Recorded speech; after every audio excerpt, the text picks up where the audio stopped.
their narratives are not the same. So, yeah, it's the same thing that we're hearing that, ICE agents were locked down in a Home Depot, and that's why the National Guard was going in there. I'll say this. With the most honesty that I possibly can, our ICE agents, every federal agency has been brought into this immigration and customs realm. Welcome back, viewers, watchers, listeners. I'm your host, Tyler Owen. Got our executive director, Kevin Lawrence, in the house today. What's going on? I'm sorry, man. You got me off balance. Yeah, we kind of jumped in here quick. You were fixing to dip your head blink. And so for those that don't know, we had some mishaps early on with the podcast, and in order to sync this and make it look all polished and nice and professional, I've got to do a very professional, solid clap, and I look like I'm cheering on this side of the table. I thought you were doing like I Dream of Jeannie. Somebody disappear. So it catches everybody off guard all the time, but man, we have got some situations going on across the nation with law enforcement with these, I'm not going to say some are protests. I'll give them that. But majority of them end up in riots. They're not intended to be protests. That's They're right. intended to be riots. That's right. And they've been planned out for quite some time. Yep. But anyway, it's an immigration anti-ICE protest riots that are kind of going on. And so we thought we would have the president of FLEOA join us. Matt, are you with us? I am with you. Thank you for having me. Yeah, for sure, man. So we just want to have you make sure everybody knows what FLEOA is. Yeah, Matt, you want to explain that? Of course. So FLEOA is the Federal Law Enforcement Officers Association. We are the largest nonprofit, nonpartisan professional organization representing 35,000 federal agents from across 65 different federal agencies, both inside and outside of the country. So almost the same size as Tmpa. We're now just over 34,000 active members, not counting the retirees, but so about the same size as Tmpa, but you're spread across the entire country. Yeah. That's correct, and same thing with Tmpa. We I don't want to say we compete with other associations or organizations, but many of our individual agencies also have internal associations. So, for instance, the FBI has the FBI Agents Association. So some people will be a member of both. Some people will be a member of one. Yeah, of course. and y'all are kind of I don't want to say big brother, but just like Tmpa, Tmpa has what we consider or we call locals. For example, our Plano Police Association, Irving Police Association, and so forth. And so it's very, very, very, very similar to kind of what you do. Correct. So one of the things that's bothering me personally, Matt, is the disinformation that is out there about the genesis of these riots. Mm-hmm. So, the story is that a lot of Americans are actually swallowing is that there was a high school graduation in LA. ICE showed up, raided the graduation, and arrested, I don't know, a number of parents. And that caused havoc. And then all these riots now are in response to that action right there. Is there another version of that story that we should be listening to? Well, so this stems way back. Many, many, many years now, when you have different narratives that are being pushed by different media sources, whether it be a social media source or whether it be a CNN or Fox News or whoever it is that you want to listen to, people take everything 100% of what they're saying. But you can't have both being truthful when one is completely to the left, one is completely to the right. Their narratives are not the same. So, it's the same thing that we're hearing that, ICE agents were locked down in a Home Depot, and that's why the National Guard was going in there because they couldn't escape. It's just not true. Yeah. And I'll say this. With the most honesty that I possibly can, our ICE agents, our federal agencies, because it's not just ICE right now, it's every federal agency has been brought into this immigration and customs realm, whether it be, you have Homeland Security investigations, which is not ERO, but they are still doing the same thing. You have the marshals, you have ATF, you have all sorts of different agencies that are in there. And we're doing what this administration is mandating to be done. But part of that mandate is what President Trump won his reelection off of. So just like Tyler knows, last year in April, I responded out to the border because we were getting the mixed narrative from two different news media stations. One was saying that federal entities were not allowed to work with state and locals, and we weren't allowed to deploy our federal boats in Shelby Park into the Rio Grande and all of this. And I said, enough is enough. Like, let me get out there and actually see what is going on. And the narrative that they were putting out on multiple media sources were just complete lies and not true. Right. And that is just a complete lie and not true. And I'm not saying that they're not arresting mothers and fathers. By no means am I saying that. But it's the targeting efforts that they are blowing up out there out of proportion that are just not true. They're trying to stir people up. They're trying to make a big scene. They're trying to get people to riot. And they're doing the same thing right now that was thrown on the other side after President Trump lost his reelection. And they said January 6th was all based off of Trump. He's the one who incited this. The other side is doing the same thing when it comes to immigration enforcement. By the way, for any of our viewers who want to go back and look at some of our podcasts from last year, we went down to the border with Matt, with law enforcement today, and we've got filming of what we found when we were down there. And he's right. The narrative doesn't match the reality once you get down there and find. Law enforcement has been working together, doing everything they can to do their jobs. It's the politicians and the media that keep screwing this thing up. But yeah, I agree.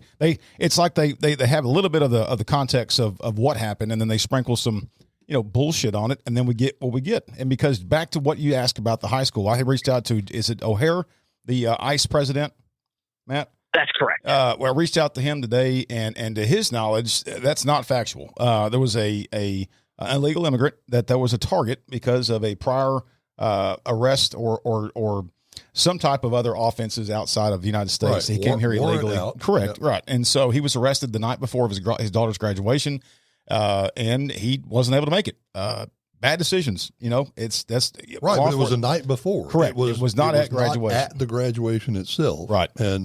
And so, but that doesn't play nearly as well. Correct. And it doesn't raise money nearly as well. That's right. As the picture, the image of a bunch of, armed police officers raiding a high school graduation and chasing parents out into the parking lot. And, it's just disturbing the way these things get twisted. Well, Matt, go ahead. I was going to say, it's the same thing. It's a marketing initiative that people are putting out there. All right. If you go into a store and they have some hot item and they're like, oh, there's only one left, you're going to have 100 people that want that one item. Right. But every time somebody takes that one item, they put another one out there. Right. This is the same thing. It's clickbait. It's people that want the clicks. It's people that want that social media. It's the unarmed, whatever type of person that was shot by a law enforcement officer for no reason whatsoever. Let's take out the fact that person had a knife and was charging that police officer. Let's take out the fact that person was wanted for murdering others and had a gun in his pocket and was reaching for it when he was shot. No, that's not getting the views. What's getting the views is that unarmed man that was shot and killed by law enforcement. And that's what's going on right now with this immigration and customs enforcement stuff. And the bottom line is this. And they've been waiting for this opportunity. It's just, it's been brewing. It dates back to Campaign Zero and all that organization that they've got put together. There's no way somebody organized over 1,000 different riots in this short period of time. They've been ready and waiting, just waiting for the focusing event and then they created the focusing event, and now they're off and running. And law enforcement is stuck in the middle. Funded. Oh yeah, very talk about that. Funded. So this Saturday, when this podcast is released, it'll be past this past Saturday. But this Saturday coming up, it's going to be No Kings, is what the website. You can go look at it yourself, and it's basically a day of defiance. The irony is that it's Trump's birthday, and there's also going to be a military parade, but. The funding, just like you said, is millions of dollars. And I saw yesterday where there's posts of different bricks and different other, objects being strategically placed, pallets of bricks being placed at different locations of where these, events are happening. But my thing is that the reality of what these ICE investigations and why the whole, protest purpose is going on is it's misinformation. And I'm going to say this, after talking with Jeremy, after talking with you and other multiple law enforcement sources, back to what you and I talked about last week with the LPRs, license plate readers here in Austin, ICE is not just going door to door, knocking and checking people's papers. Okay. For the non-law enforcement listener or watcher of this podcast, let me say that again. ICE is not going door to door and checking every single Hispanic surname to seeing if they're a U.S. But you know citizen. what? If you listen to the misinformation, out 100%. there, it doesn't matter if you got papers. That's right. They're claiming that United States citizens, natural born citizens, are being deported even if they've got papers, which is just a flat lie. Flat lie. Yep. What is going on is that ICE has been given, and the FBI and other federal law enforcement agencies have been given a target list of people that they know for a fact that are dangerous criminals that entered our country illegally and have no business, should be here for the safety of the public. Who've already been adjudicated Correct. and had deportation orders issued by a court of law. Yeah, if they're not good enough to live in Mexico and be in prison in Mexico, they should not be able to walk free in America. I'm not sure how else I can say that. Or Mexico or Guatemala. Correct. Puerto Rico, or Puerto Rico's U.S. But right. But Matt, is that pretty much what you're also hearing on your end? I mean, I know you're kind of across the country, but that's what the news media outlets are pushing out. It is, and I'll throw this in there as well. So I'm not going to say that there aren't people that are here in this country illegally that haven't committed any violent crimes that are getting deported right now. All right, because there are. Right. Yeah. But why are they? Because they were with somebody who was wanted Correct. by a federal entity on violent charges, and they were with that person, and they were picked up with that person. They were picked up because of the violent felon, and they just happened to be in the wrong place at the wrong time. I can't even imagine right now, and I've done a lot of speaking engagements around this country, and here I am, a white male standing in front of a crowd of African Americans talking about a shooting that just took place when a African American male was shot by law enforcement, me trying to give the actual perspective of what really happened. And that can be that can be a tough conversation to have. Yes. And I do it as professionally and as accurately as I possibly can. And 9 out of 10 times it starts off in a little bit of a hostile area, and then at the end they're like, wow, didn't realize that, didn't know that. Thank you for letting us know. And I'm going to say this, and the reason I'm going into that, there's definitely some. I've never been a black man. I can't tell you what it's like to be a black man walking through the streets or anything like that. And I can't tell you what it's like being a Hispanic male or a Hispanic female or anything like that walking through the streets. So do I feel that they, meaning whether they're legally here or illegally here, that they feel some kind of threat towards them? Yes, 100%. I would think that they do. But the reason they feel that is because of the lies and rhetoric that is put out on social media and the news media, that we're just driving up, throwing people into a van, and the next thing you know, they're in another foreign country. Yeah. That's just not happening. Yep. My wife is a natural-born United States citizen, but she is of Mexican descent. She is Latina.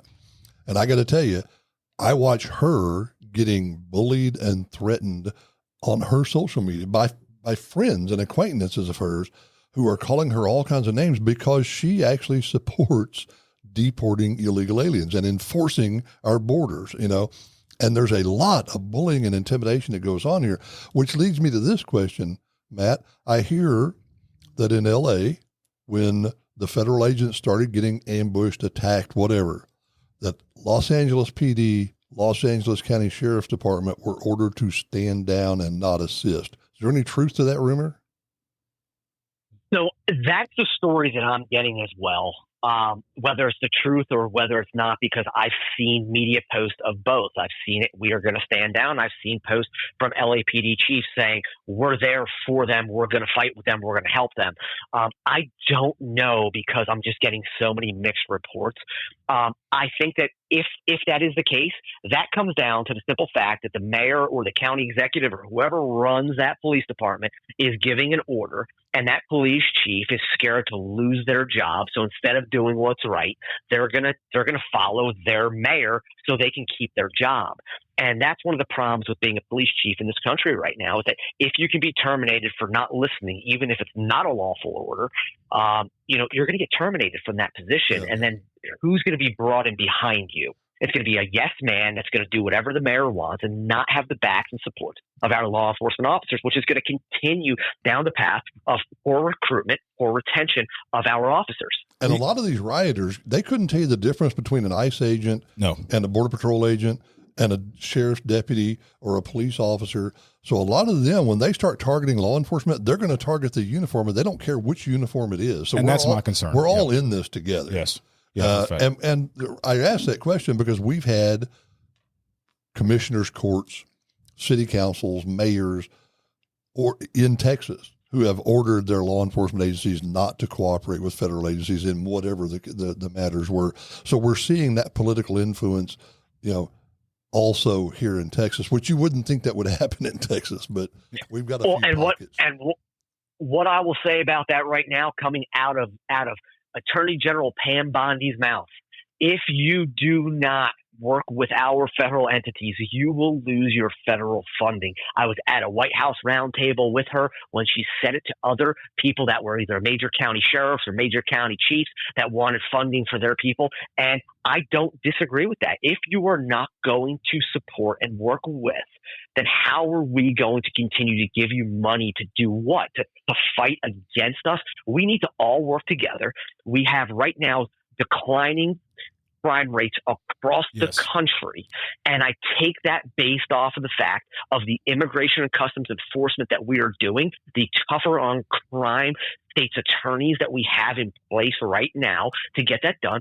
And from President Trump all the way down, Attorney General Bondi, Tom Homan, Noam, Lyons, everybody else that is out there right now doing that job that we're mandated to do. And what that mandate came from was from over 5 million, I think it was 5 million votes, a win on President Trump's side. And he has a mandate and he's going to follow through with it. What's also and not only did he win the election by a substantial margin, but a landslide in the Electoral College, but also all of the let's say credible polls that are out there show that the overwhelming majority of Americans actually do believe we should enforce our borders, that we should secure our borders. And I got to tell you, if a group of Americans were to go to a foreign country, whether it's Mexico, Canada, Guatemala, San Salvador, and start doing what these people are doing over there, waving the American flag and screaming, "How dare you mistreat us? How dare you try to kick us out of here?" I can't imagine what would happen. Yeah. Well, can we touch base on one other thing that I think is important as well? Because I wrote an article not too long ago, actually a couple days ago, I think it posted, and it was about the minority leader, Jeffers, I believe is his name, who posted something about the doxing and law enforcement officers wearing masks, and we will find you, you will be identified, and all of this. And the issue that we're having right now is wearing these masks is part of a profession of a lot of our agents are undercover, or a lot of our agents will be undercover down the line. So by blasting their pictures on social media is going to overall hurt Americans, because then we're not going to have the people to do the jobs that are major criminal cases. On top of that, the doxing that's going on right now is putting not just our agents' lives in jeopardy, but their family members' lives in jeopardy. So these politicians who are saying, we will track you down, we will find you, we will post you, like you right there is, I mean, I cannot believe the rhetoric that is coming from our politicians right now. And listen, if this was being done, and we have seen it, you saw videos of Hillary Clinton talking about we will remove any illegal immigrant from this country, blah, blah, all this stuff. And you know what? Nobody had a problem. They cheered, they clapped. But once you get onto the other side of the aisle, so stop with this Republican and Democrat. Do what is best for this country and best for this nation, because that is what we elected you for. That is what your job is for. Continue to do your job. Make us as safe as possible. Make us as profitable as possible, and let us live our lives. I've made this argument repeatedly. Every president that I know of, back to Jimmy Carter, has run on a platform of, we have to secure our borders, we have to enforce our immigration laws, we have to deport illegal aliens, of both parties. Reagan, Carter, Bush, Obama, Clinton, they've all said we need to do it, but they've all given lip service until Donald Trump. Donald Trump is the first one to go, not only should we do it, we are going to do it. And I think that's part of what's caused this major backlash is people are used to being given a bunch of lip service. They're not used to actually having people enforce the rules. Yeah. Back This with, is a Donald Trump issue. That's what this is. No doubt about it. Yeah. Which, by the way, I also find it interesting. Isn't that logo that the whole No King group has going? Latin King? Doesn't it remind you of the Latin King, the old criminal street gang Latin Kings? Matt, have you seen that website yet? I have not. Yeah, I'll send it to you whenever we get offline. What's interesting about that is back to politicians and lip service and covering your face is that a lot of these masks are being dropped off. That would, I guess, help. With the bullet, the rubber bullets that are being shot out, some of the tear gas is being used. There's masks. Speaking of masks, being dropped off at some of these protest locations, being distributed along with the bricks and the bottles of frozen and some of it is being funded by some politicians who are in D.C. right now. Bernie Sanders is one of them, and so it's just very interesting. But anyway, Matt, there's also a new state law. Well, it's not state law yet. It's pending the governor's signature, but it also forces county sheriffs in Texas to cooperate with ICE detainers. That's been a long-standing issue across Texas. I think some of the sheriffs that have a problem with it. It's either political in nature, but it's also a funding. What's your standpoint on sheriffs that should cooperate with those? So, I've had this issue in my professional work career as well, which when I'm dealing with FLEOA, obviously I never discuss my personal work. But I will say this. We need, on the federal side of things, you have a lot of state and locals that don't want to house inmates, right? They don't want to house inmates. Why? Because the immigration aspect of it. But the average person, the average federal agency, right? So if FBI, DEA, anybody makes an arrest, that arrest eventually is going to come over to the U.S. Marshal Service. The Marshal Service is the ones who house all of our prisoners, and they require and they need to have the state and locals to utilize their facilities to do this. And they don't want to do it based off a perception of ICE. And you try to explain over and over again that ICE has their own facilities. ICE has their detention facilities that they're utilizing. These are not ICE detainees. Now, maybe they have an ICE detainer on them, but they are charged with another federal crime, whether it is robbery, rape, murder, I don't know, whatever it is. Mostly gun charges and drug charges on the federal side is going to be the two big things that you're seeing out of this realm, right? So, I mean, and then you have your frauds and everything on the other side. The problem that we're going to start running into, and I've talked with politicians about this, is you want to see crime rates down, right? Because that's what's going to be the number one thing to get reelected is going to be having crime rates down. Your crime rates are out of the world. If they're up 50% from when you took office, I highly doubt you're going to get reelected. And by not housing our inmates, the federal inmates, in those facilities, what it's going to create is a lack of us being able to continue the operations that we do. We do these operations across the entire country, and it's all the different agencies that are going out there getting the most violent felons and fugitives off of the streets. And if we don't have places to put them, well, guess what? We can't arrest them. And if we can't arrest them, they're going to be out there on the streets committing those crimes, and those crime rates are going to continue to go up. People are going to get killed and murdered, and that's going to be on the backs of those sheriffs who are saying, I'm not housing these people. When we can't arrest somebody and they go out and murder somebody, that's your problem. Now, it's the same thing when these liberal judges release somebody for the fourth or fifth or sixth time on a DUI or for assaulting their girlfriends or their boyfriends, and they go out and they murder them, or they go out and they get drunk again and they kill a family of six. That's on the backs of those judges, and they should be held liable for that. So you're saying if you catch somebody, I don't know, catch them doing human trafficking, human smuggling, you can't just write them a ticket and count on them to show up for court? Yeah. They'll tell you they won't do it again, right? Yeah, this is my first time. I promise, yeah. They were just on their way to Bible study. This is my first time. I won't re-enter your country on the fifth time that you did it. No, this is the first time that I contacted a 12-year-old boy, and this is the first time I've ever done it. I'll never do it again. Oh, okay, yeah, I'm sure you'll never do it again. But that's another part of the problem we have is that the vast majority of Americans don't even want to believe that those types of things are actually happening, or that they're happening anywhere near them. They'd rather just bury their heads in the sand. So when we start trying to explain to them, look, this has to do with not just drugs, it has to do with all types of violent crime, human exploitation. They just don't want to live. We lose their attention at that point.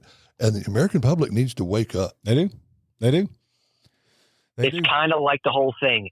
That won't ever happen to me. This will never happen until it happens to you, right? Until you get pulled into a car and raped or murdered, it will never happen to me. And it's happening every single day. The amount of missing kids that we have right now, the amount of human and sex trafficking that is going on. Now imagine being a mother or a father where your 13-year-old daughter was just taken. And maybe she wasn't kidnapped. Maybe she got online and she was talking to some guy, and this guy was giving her a little bit more of attention than her parents gave her, her teachers, or her friends.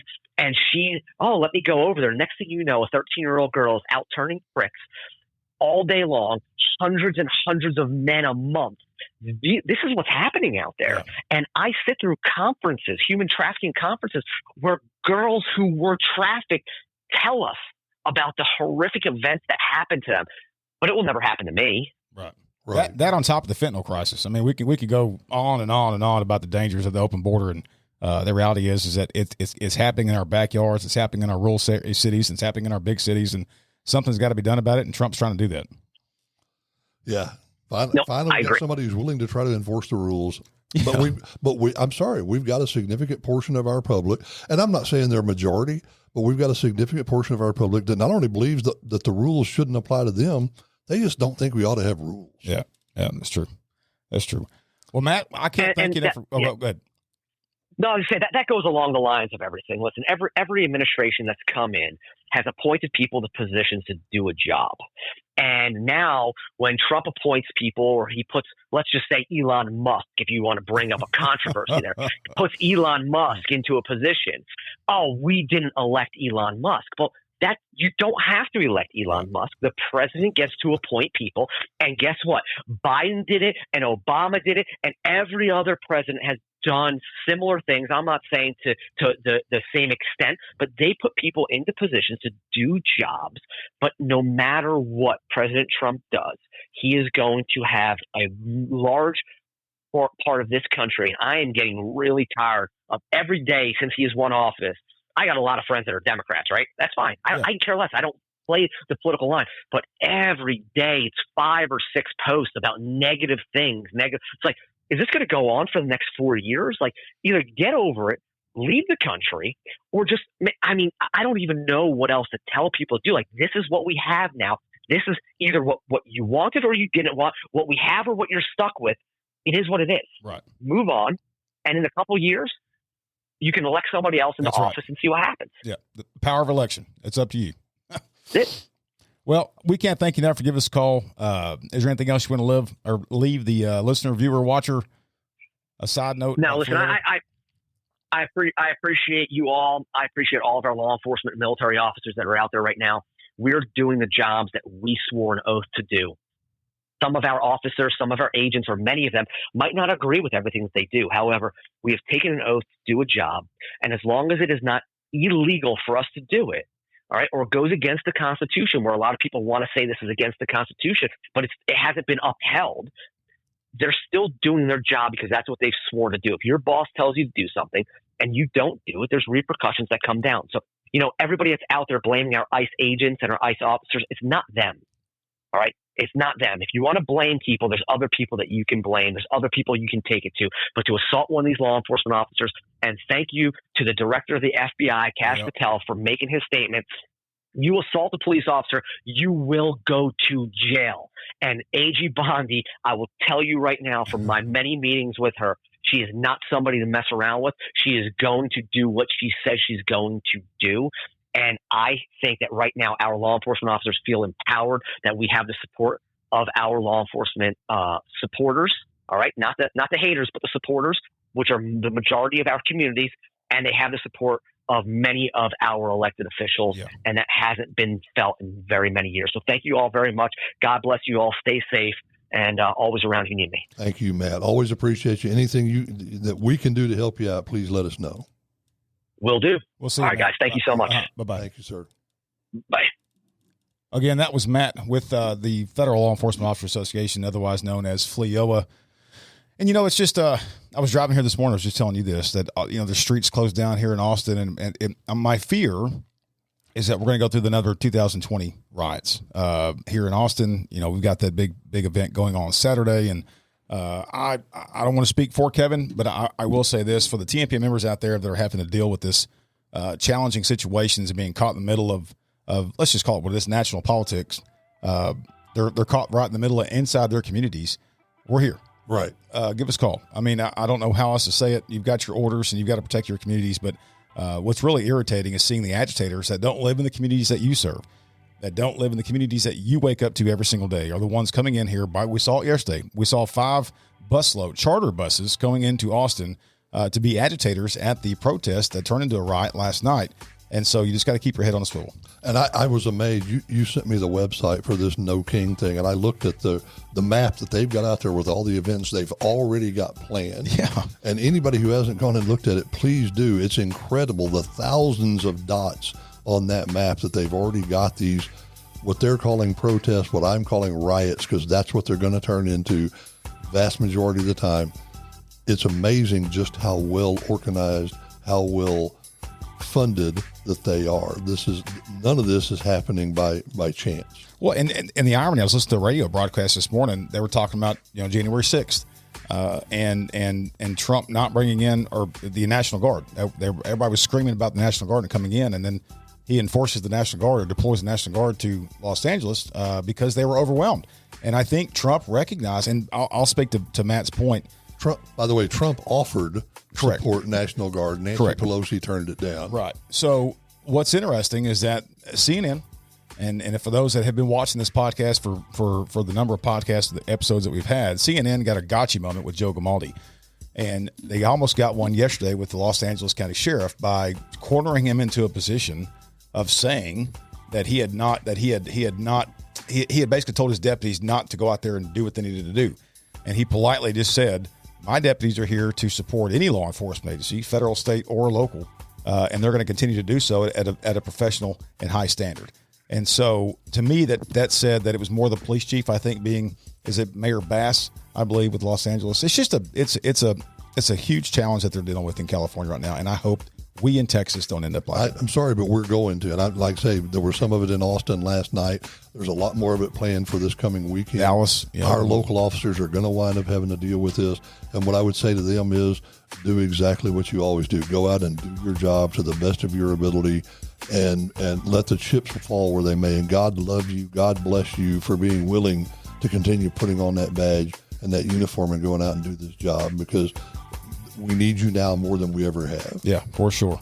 Well, boss, we got some upcoming events later on next month, and then the 2 weeks after our conference. Let's talk about that. Tmpa 75th Annual Conference, and then followed by the FOP National Conference in Miami. Conference and the FOP National Biennial is like 4 days after our conference ends. So it'll be a quick turnaround there.